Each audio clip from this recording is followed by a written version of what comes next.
संधी प्रत्येकाच्या दारावर येते, पण ती ओळखण्याची दृष्टी आणि तिचा उपयोग करण्याचे धैर्य प्रत्येकाकडे असते असे नाही. आजच्या कार्यशाळेचे वैशिष्ट्य म्हणजे आपल्या ग्रामीण भागातील महिलांना कुटीर उद्योग, गृह उद्योग, स्वावलंबन आणि रोजगारांच्या विविध संधीबाबत प्रत्यक्ष मार्गदर्शन मिळणार आहे. आणि म्हणूनच आता आपण आजच्या कार्यशाळेचा मुख्य भागाकडे वळणार आहोत. कुटीर उद्योग विषयावर मार्गदर्शन करणार आहे. लहान उद्योग असला तरी त्यातून मोठी स्वप्ने पूर्ण होऊ शकतात. लहान उद्योग असला तरी त्यातून मोठी स्वप्ने पूर्ण होऊ शकतात. घराची उपलब्ध साधन सामग्री, कौशल्य आणि मेहनतीच्या जोरावर स्वतःचा व्यवसाय उभा करता येतो. ग्रामीण अर्थव्यवस्थेला बळकटी देण्यात कुटीर उद्योगाची मोठी भूमिका आहे. आणि म्हणूनच कुटीर उद्योगाबाबत मार्गदर्शन करण्यासाठी मी सन्माननीय श्री संजय सरांना निमित्त करतो की आपण खऱ्या अर्थानं आमच्या महिलांना सशक्त करण्याकरता आपण खऱ्या अर्थानं महिलांना मार्गदर्शन करावं. आदरणीय श्री शंकर शेंद्रे सर.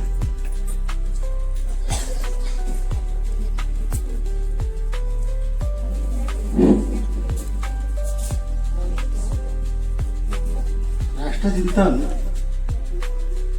ग्राम विकास, देश की आचार संहिता, अपना ग्राम तीर्थ बनाओ, बिंदू क्रमांक 31, महिला सशक्तीकरण.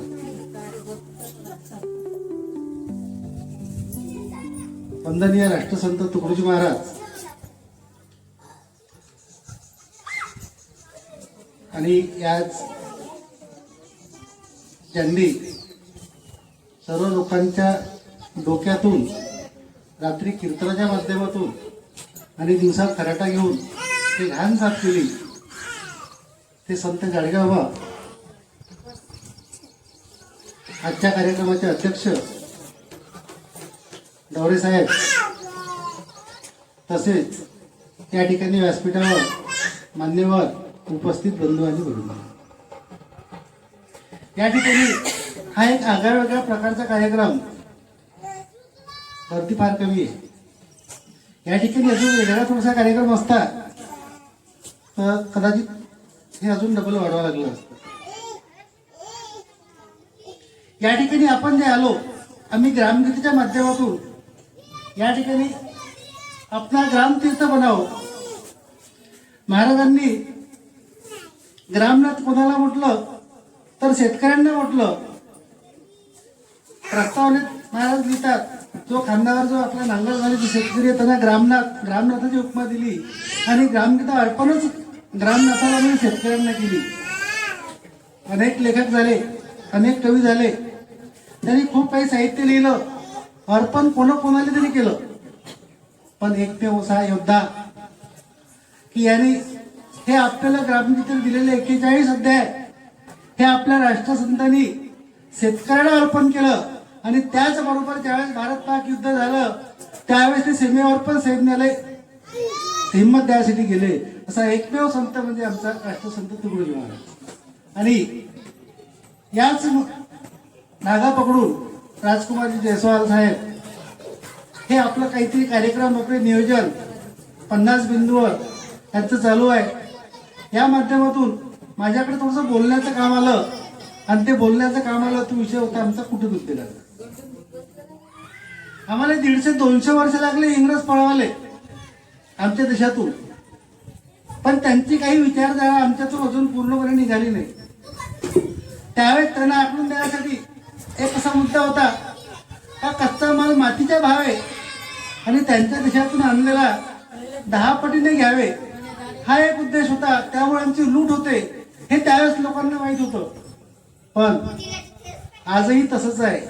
आमच्या बाजूच्या शेतात पिकणारी मिरची हे कोणत्या तरी मोठ्या कंपनीवाला घेऊन जाते आणि तो बारीक करून पॅकेटमध्ये भरून देते आणि ते आमच्या इथची बाई दुकानातून आणखी चांगली आहे म्हणून तो संदेश दिला होता, चल चल आपल्या गावाला, जाऊ नको रे शहराला, अन्न नाही तर मरशील उपाशी. मग या ठिकाणी गावाला जायचं पण काय करायचं आहे?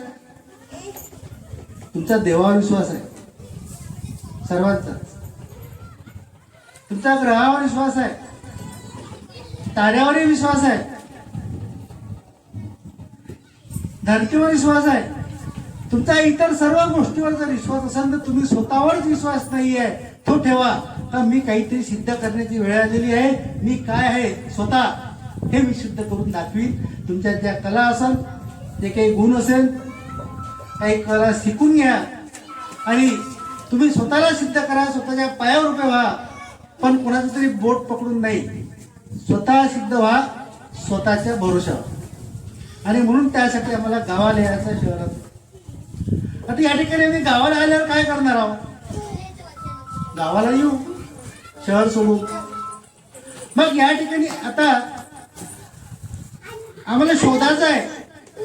ज्यावेळेस आम्हाला भूक लागते त्यावेळेस आम्हाला, ज्यावेळेस जोराची भूक लागते त्यावेळेस आम्ही जेवणात आमच्या पुढे काय आहे, रात्रीची पोळी आहे का रात्रीची भाजी आहे, हे त्यावेळेस बघत नाही आपण. त्यावेळेस जर समजा 2 दिवसाचा भुकेला माणूस रात्रीची पोळी दिली तर त्याला गोड लागते. आणि ज्यावेळेस अन्नाचा जेव्हा भडीमार होते, ज्याचं पोट भरलाय त्याच्या समोर जर चांगले पदार्थ नेऊन टाकले तरी त्याचं पोट भरलं, आता नाही जमत कोणते काहीच. म्हणून ज्यापर्यंत आम्हाला भूक लागत नाही जोराची, त्यापर्यंत आम्ही आमचा पर्याय शोधत नाही. पर्याय शोधण्यासाठी ग्रामीण भागात खूप काही उपलब्धी आहे, फक्त आम्हाला शोधण्याची गरज आहे. आता आम्ही एका लग्नात गेलो, लग्नात गेल्यावर आम्हाला कोणतरी आमचे नातेवाईक भेटले, हातापायाचं दुखणं आता सरस लोकांना. त्या ठिकाणी सांगितलं म्हणे बाभळीच्या बिया शेंगा बारीक करून थोड्या खाल्ल्या तर आम्हाला आराम पडला. म्हटलं आम्हालाही पडून नाही. एक दिवस पूर्ण रोडनं फिरलो, कोणत्याच बाभळीच्या झाडाखाली शेंगाने होते, पूर्ण बकऱ्याने खाऊन टाकले. एका दुकानात गेलो, म्हटलं इथं बाभळीच्या शेंगाचं पावडर भेटते का? तर म्हणे हो. किती रुपये, काय भाव आहे? 100 रुपयाचं, 120 रुपयाचं 100 ग्राम. आता हे दुकानदार कोणी त्याने शेंगा वेचून आणल्या नसत, त्यानं घरी बारीक केलं नसत. हे आपल्या कुठेतरी ग्रामीण भागात राहणाऱ्या माणसाला कुठेतरी पोती घेऊन गेला असेल, बाजारातून कुठे जंगलात हिंडला, शेंगा जमा करून आणल्या. त्याला घरी कुठल्या असन, कुठे कांडापर कुठल्या असन किंवा पलवराजर कुठल्या असन, आणि मग त्यानं त्या दुकानात घेऊन दिल्या. त्यानं 200-300 रुपये किलो काहीतरी घेतलं असेल, तो 120 रुपये किलो. म्हणून या ठिकाणी असं म्हणायचं आहे, आमच्याकडे 2 म्हशी आहे, म्हशीचं दूध होतंय. आम्ही म्हशीचं दूध सकाळी संध्याकाळी रोज डेअरीवर नेतो, पण आमच्या घरी पाहुणा आल्यावर पनीर आम्ही बाजारातून विकत आणतो. हे आमची एक शोकांतिका आहे की आमच्या घरी जर म्हशीचं दूध होत असेल तर आम्हाला पनीर करता आलं पाहिजे, खवा करता आला पाहिजे. म्हणजे आम्ही ज्या ठिकाणी पनीर करता येईल, खवा करता येईल, अजून त्याच्यापासून जे काय करता येईल हे करता येईल. म्हणजे आम्ही याचे जे आहे लागत मूल्य हे आम्हाला, आमच्या दुधाची किंमत जर समजा 50 रुपयाने आम्ही जर देत असाल तर आम्ही जर आमच्या वस्तू तयार केल्या तर याची किंमत त्या ठिकाणी आम्हाला जास्त मिळू शकते. आणि हे आज आम्ही विसरला नेऊन टाकून द्यायचं, आम्हाला लागते का पनीर, आले का पावाने घेऊन एक पावभर, पण आम्ही काय खात आहोत याच्याबद्दल आमची, माझ्या मनात शंका आहे. आम्ही जे घरी तयार केलेलं खात असेल ते आम्हाला बाजारात मिळेलच बा, बिलकुल ते मात्र शंका नाही. आणि आम्ही काय खात आहोत ते, ज्या ठिकाणी आमचं दुधाचं उत्पादन किती आहे देशाचं आणि दुधाची विक्री किती आहे, म्हणजे हे जास्तीचं दूध येते किती कुठून. आणि मग समजा आमच्या घरी जर गाई किंवा म्हशी असेल ना, आम्ही जर ह्या भानगडीत जर पडत असेल तर आम्ही विष खात आहोत. आणि म्हणून महिला काय नाही करू शकत. आम्ही आमच्या काटोलचं उदाहरण घेतलं, काटोलच्या बाजार समितीत 30 रुपये किलो आम्ही गहू विकतो. आमच्या इथं ऑर्गॅनिक पिकवणारे शेतकरी हे 40 रुपये 50 रुपये किलो गहू विकते. त्याची पिकवण्याची पद्धत ऑर्गॅनिक पद्धतीने जर तयार करत असेल तर काय करायला लागतं, आम्हाला काहीच करायला लागत नाही. आम्ही आमच्या घरी जे विकता पिकणारे मिरची असन, हळद असन, तिखट असं जे काही पिकते आमच्या वावरात, धनी पिकते, आम्हालाच बारीक करून, आम्हालाच त्याची पॅकिंग करून, आम्हालाच कुठेतरी मार्केटात द्यायचं आहे. म्हणजे आम्ही आमच्याच लोकांना द्यायचं आहे. म्हणजे तिकडून जो येणारा लोंढा आहे हा कमी झाला. मी एक लहान साहेब 3 वर्षा पहिले गृहउद्योग चालू केला, कुटीर उद्योग. आता कुटीर उद्योग म्हणजे काय, ज्या ठिकाणी मशिनरीची गरज नाहीये. आमच्या घरी बसल्या बसल्या एखाद्या बाईनं जर म्हटलं का आम्हाला काहीच काम नाहीये, मग आमच्याकडे पैसे बी नाहीये आणि तुम्ही आम्हाला कुटीर उद्योग सांगता का, मग आम्ही काय करू. तुमच्या घरचे काठोडे काळ्या कपड्याचे, त्याच्या वाकडी शिवाय वाकडी बी भारतातून एक्सपोर्ट होऊन राहिले आहे, हे लक्षात घ्या. का ज्या आम्ही ग्रामीण भागात आपण बसल्या बसल्या, आपण मॅडम सांगेल तुम्हाला, का ज्या आपण वाकडी शिवतो त्या बी आपल्या देशातून बाहेर देशातले लोक घेते. मग याले काय पैसे लागून राहिले, आम्ही एवढे मोठे कपडे देतो आणि एक एवढा जर्मनचा गंध घेतो. हे कुठेतरी आमची मानसिकता बदलण्याची गरज आहे. आणि याच्यासाठी आम्हाला शहरातून गावातून इकडे बोलावलाय का चल चल आपल्या गावाला जाऊ नको शहराला, कारण की आम्ही अन्नधान्यानं परिपूर्ण झालं पाहिजे. आणि या ठिकाणी जर तुम्हाला असं वाटत असाल तर आम्ही खूप समस्येत आहोत, आमचा उद्धार कधी होणार, आमचा उद्धार हे लिहून ठेवा. या ठिकाणी मंदिर दाबून मंदिर बसून नाक दाबावे, त्यापेक्षा मार्गाची काटे उचलावे. हे जो करत असाल तर समस्या हल होईल. हे राष्ट्रसंतांचं वचन आहे. आणि या ठिकाणी आमच्या समस्या सुटते. या ठिकाणी पूजनाचं महत्व आहे की फोदावी एक हात जमिनी हे पूजनाहून पूजन. ह्या प्रकारची कानामुळं माझी अवघी विठाबाई माझी सावता मायाने कधीच पंढरपूर पाहिलं नाही तरी पावन झाले. मनातला भाव बदलाची गरज आहे. ज्यापर्यंत तुम्ही मनातला भाव बदलणार नाही. नामदेव महाराज तुपाची वाटी घेऊन कुत्र्याच्या मागं धावलं, कुत्र्याच्या रूपात त्याला जीव दिसला. आम्ही आमची भूमिका बदलली पाहिजे. आम्ही आम्हाला माणसात माणूस नाही दिसून राहिला, आम्हाला माणसात माणूस दिसून नाही राहिला. एकनाथ महाराजांनी गाढवाच्या रूपात देवाचं दर्शन झालं आणि आम्ही दगडावर पाणी टाकलं. आमची भूमिका बदला. माणूस माणसासारखंच वागन, प्राणी मात्रावर दया करा, हे भूमिका ठेवून जर गेलं तर आमचा वेळ त्या ठिकाणी जर आम्ही अर्धा तास जर वेळ वाया घालत असेल तर त्या बदल्यात तुम्ही अर्धा तास आपल्या घरी काहीतरी काम करा, आपल्या उद्योगाचं साधन चालू ठेवा. तुम्हाला जर काय करता येत असेल तर हळद कांडायचे बत्त्यात घेऊन बसा, राम राम राम राम हरिहरी करा, एक दंता जोऱ्यानं मारा. म्हणजे ते हळद समजा 10 मिनिटात बारीक होणार असेल तर 8 मिनिटात बारीक होईल. आणि तुम्ही नामाचं चिंतन आणि काम, हाती काम मुक्ती राम, हे जर करत असाल, हे आता निघालंय आपल्यातून आणि आपण भलत्या मार्गाने चाललो. आणि आमचे जे आहे मार्ग सुखी होण्याचे हे वेगवेगळे तयार झाले आहे, त्याच्यात कधी बरोबर सुखी होत नाही. आणि म्हणून या ठिकाणी उद्योगाच्या यादीत आता आम्ही एक उद्योग तयार केला. त्या उद्योगात सुरुवातीला आम्ही ठरलं का आपल्या काटोलात अनेक प्रकारच्या तार घासणं बाजारात येऊन राहिल्या, याला आम्ही कुठेतरी थांबवायचं आहे. आता महिन्याचे आम्ही 200 पत्ते जर समजा बाजारात देत असाल, म्हणजे तो तिकडून येणार वेळेला 200 पत्त्याचा माल थांबला. मग या ठिकाणी आम्हाला प्रयत्न करायचा आहे.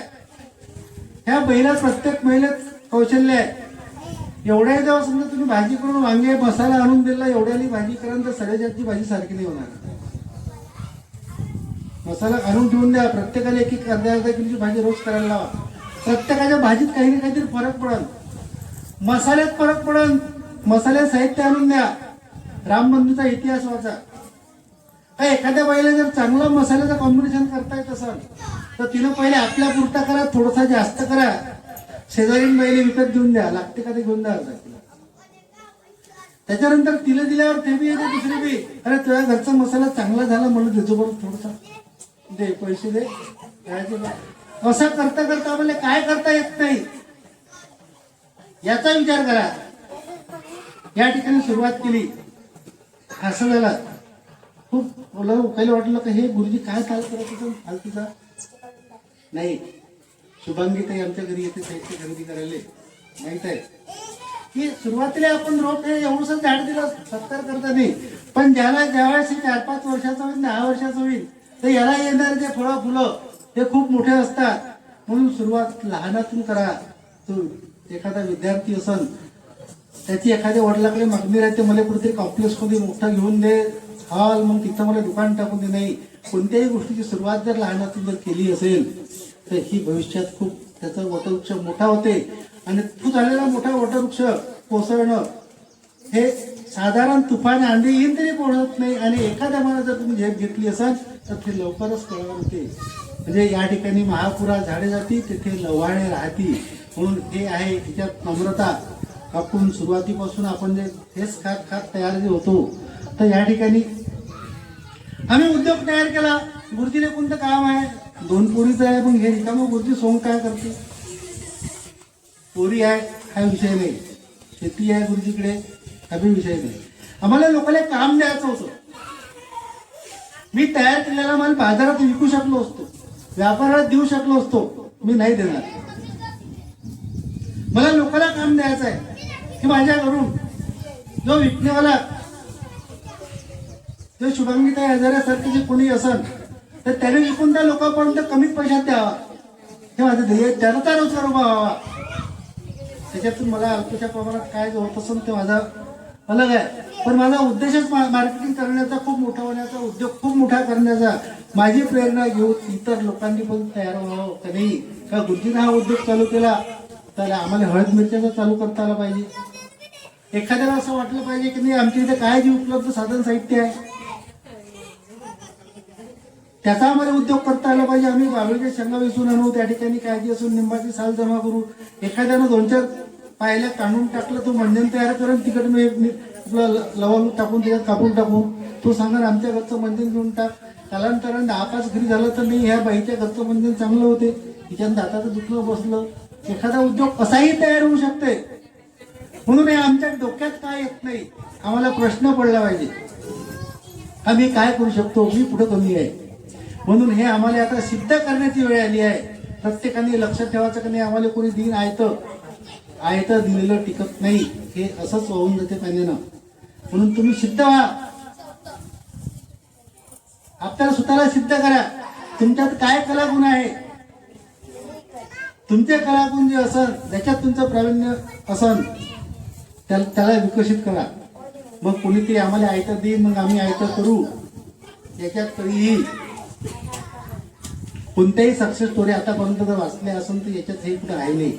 आणि म्हणून आमचा उद्देश आहे का आम्ही ज्याप्रमाणे तयार केलं असंच अनेक ठिकाणी आम्ही जे बाहेरून येते आपल्या इथं ह्या बऱ्याच गोष्टी नागपुरातून बोरकुट येते, नागपुरातून मिरची पावडर येते, नागपुरातून हळदी पावडर येते, आमच्या वावरात धनी पिकते, धनी पावडर नागपुरातून येते, गहू आमच्या वावरात पिकते, नागपुरातून कणिक येते आणि ते आपण घेतो. का बरं? विलास भाऊन त्या माध्यमातून एक चांगली सेवा केली. का खूप दिवसा पहिले आम्ही त्याच्या आई मिलवर तेल काढायला शेंगा घेऊन जात होतो, दाल मिल. यांनी जर डोक्यात आणलं असतं की नाही आम्हाला काय करायचं आहे, मग तुम्ही तुरी विका आणि त्याची डाळ घ्या महागाची, स्वस्ताच्या तुरी विका आणि महागाची डाळ घ्या. त्यांनी जो उद्योग तयार केला त्याच्यामुळे आम्हाला आमच्या घरच्या डाळीच्या तुरी करता आल्या आणि अभिमानानं खाऊन राहिलो. आम्ही सांगून राहिलो का नाही आम्ही जे डाळ खातो आहे हे आमच्या घरच्या तुरीची आहे.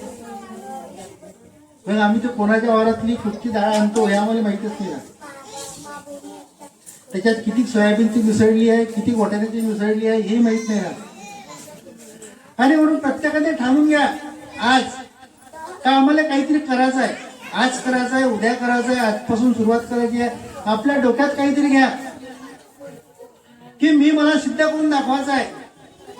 मग एकाने एक व्यवसाय केला तर दुसऱ्याने दुसराच करायचा आहे का नाही. मॅडमकडे काम आहे पंचायत समितीचं, त्यांना प्रोत्साहित करते आणि त्या ठिकाणी त्यांनी केलेले बरेचसे उद्योग आहे. हे बरेचसे उद्योग चालू आहे आणि बरेचसे उद्योग डबे झाले आहे. एक लोकांचं खूप विभिन्न प्रकारच्या लोकांचे मत आहे. आम्ही जे काम करतोय, जो मन लावून काम करतो उद्योगात, एखाद्याला वाटलं का नाही बा आम्ही उद्योग केला म्हणजे सक्सेस होऊच बा, शक्यता कमी आहे. जो मन लावून काम करेल, काटोलात एक मोठी इंडस्ट्री आहे, बरोबरच आहे, हिंमत होईल.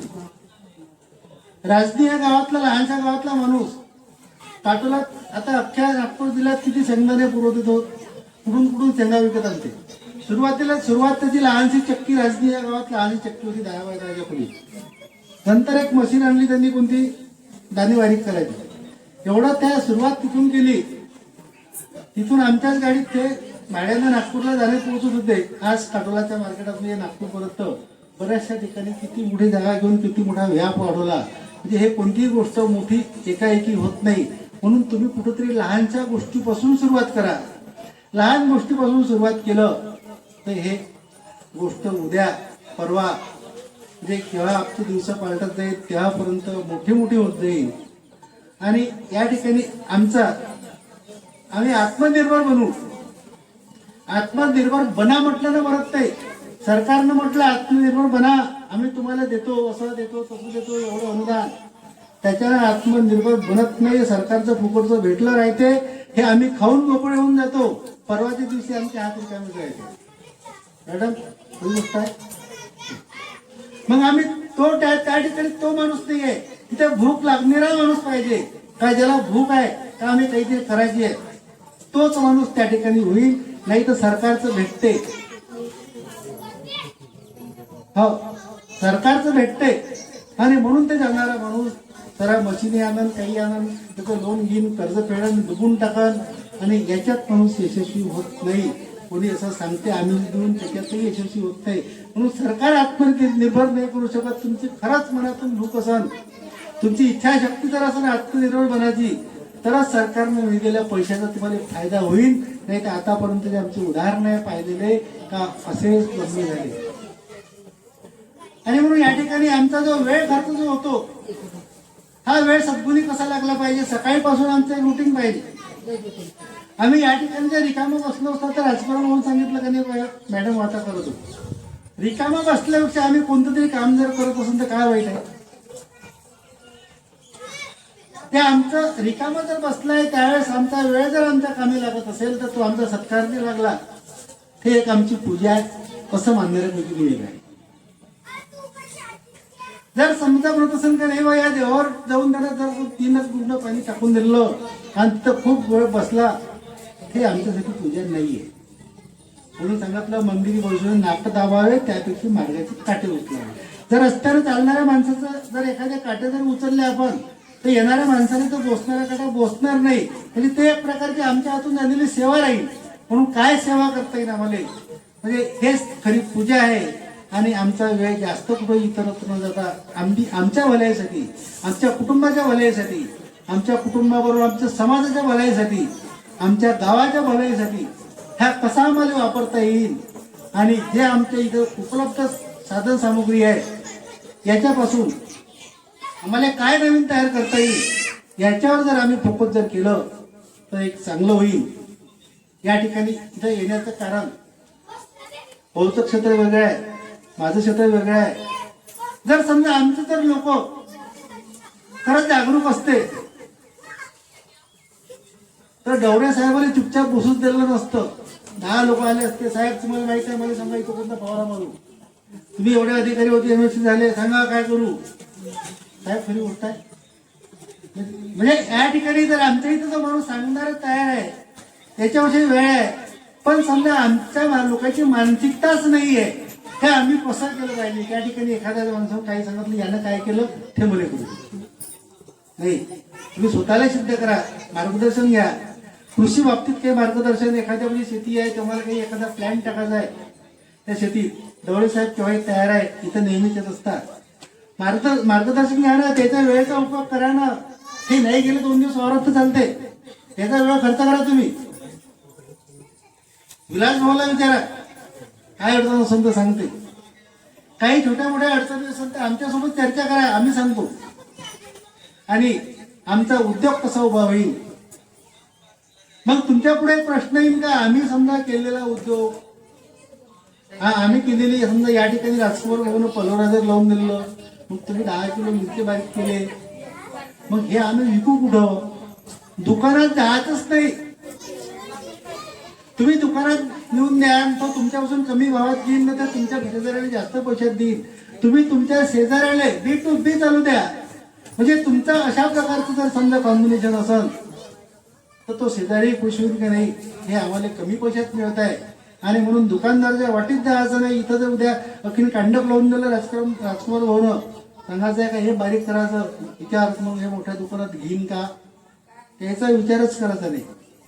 आम्हाला स्टॉल लावून कमी किमतीत देता येईल, आम्ही त्या दुकानदाराला त्या किमतीत देणार. त्यापेक्षा स्वतः ग्राहकाला द्या, म्हणजे ग्राहकाचे 2 पैसे वाचते. बऱ्याच महिला बचत गटाच्या माध्यमातून या ठिकाणी असन संबंधित असन. बचत गट प्रत्येक गावात बचत गट आहे, एका गावात 10 गट, एका गावात 5 गट आहे. तर या बचत गटाच्या माध्यमातून बायाने हेच करायला पाहिजे का आम्ही 10 बाया एकत्र येऊन काय करू शकतो यांनी हा विचार करा. आमचा गट कसा मोठा होईल, आमचा समाज कसा मोठा होईल, आमचा समुदाय कसा होईल, आमचं अस्तित्व कसं सिद्ध करता येईल. का आम्ही काहीतरी करून दाखवलं ह्या प्रयत्नात आपण असूया. आणि या ठिकाणी अनेक ठिकाणचे 1, 2, 3 अलग अलग क्षेत्रातले हे एकमेकांना काय आपल्या पाठोलात आहे तर हे माहीत होण्याचा एक माध्यमासाठी ह्या एक कार्यक्रम आयोजन करणं म्हणजे एकत्र एक माध्यम आहे. आणि ह्या माध्यमातूनच एकमेकाला आपल्या इथे काय चालू आहे, बहुतेक इथे डाळ करून भेटते आम्हाला माहित नाही, आमच्या इथं काय भेटते रोले माहित नाही, काय अजून कुठं भेटते काय माहित नाही. आणि प्रयत्न माणसामध्ये गेल्यापेक्षा हे ह्या एक मेळावा ह्या एक निमित्तानं आयोजित केला, या ठिकाणी बोलण्याची संधी दिली त्याबद्दल मी आयोजकाचे आभार मानतो आणि या ठिकाणी इथेच थांबतो. जय गुरु. धन्यवाद Sendre sir. Sendre sir retire व्हायच्या अगोदर त्याच्या डोक्यात विचार आला, आपण रिटायर झालो म्हणजे कामातून गेलो का? आज जी आपल्या ताकद आहे मनगटामध्ये ती ताकद उद्या राहणार आहे. म्हणून त्यांनी काय केले की आपल्या घरी तार घासणी ह्या उद्योगाला सुरुवात केली. आज त्यांच्याकडे 200 वस्तू आहे. किती वस्तू आहे? 200. ज्यांनी त्यांच्याकडून जे फेरीवाले माल घेऊन गेले, ज्यांनी सुरुवातीला सायकलनं व्यवसाय केला, आज त्यांच्याकडे ऑटो आहे. हे फक्त बदल झालेला आहे 1 ते 2 वर्षामध्ये. मग तुम्ही मला काम नाही असं करता करता पूर्ण दिवस वाया जाते. पण आपण सेंद्रिय कृषीकडे वस्तू आहे त्या घेतल्या पाहिजे, गावागावात गेलो पाहिजे, विकल्या पाहिजे असा जर विचार तुमच्या मनात आला, जर आज तुमच्याकडे सायकल असेल तर 6 महिन्यामध्ये तुमच्याकडे ऑटो आल्याशिवाय राहणार नाही. ही जिद्द तुमच्या मनात पाहिजे. आपण फक्त मला काम नाही युपी बिहार वाले महाराष्ट्रात येऊन बंगले बांधत आहे आणि आपल्यामध्ये डोक्यात तोच विचार आहे की मला काम नाही. तुम्हाला काम आहे, कामाचा शोध घेतला पाहिजे आणि त्या मार्गाने जर गेलं तर तुमची प्रगती झाल्याशिवाय राहणार नाही. असा सुंदर अनमोल विचार सरांनी दिलेला आहे. सरांनी काय केलेलं आहे, सुरुवातीला फक्त तार घासणी म्हणजे त्यांच्याकडे स्वच्छ जे घराला ज्या स्वच्छ लागणाऱ्या ज्या वस्तू असतात त्या वस्तू आणि पूजेचं साहित्य असं करता करता 200 वस्तू त्यांच्याकडे आहे. तुम्हाला जर तुमच्या मनात विचारायला मला आता शेतात जाणं, मला आता शेतामध्ये राबायचं नाहीये, गुरुजीकडे जायचं, वस्तू घ्यायच्या आणि सायकलनं जसं होते शक्य पायदळ तुमच्या जसं सुभागी मॅडम हजारे मॅडम आहे त्यांनी त्यांच्याकडे गेल्या आणि त्याच वस्तू त्यांच्या म्हणजे पेठ सुधारमध्ये विकत आहे. म्हणजे 2 पैसे जास्त येते. म्हणजे तुम्ही एखाद्या शेतामध्ये कामाला गेल्यानंतर तुम्हाला 200 ते 300 मिळते. जर तुम्ही म्हणजे आपण 100 गायी राखतो पण 1 गाय राखून दूध विकत नाही, हा हे दुर्दैव आहे. म्हणून आपण समाज म्हणजे आपल्याला व्यवसाय करणारे आपल्याला व्हायचा, व्यवसाय आपल्याला करायचा आहे. हा सुंदर विचार आदरणीय सेंद्रे सरांनी दिलेला आहे.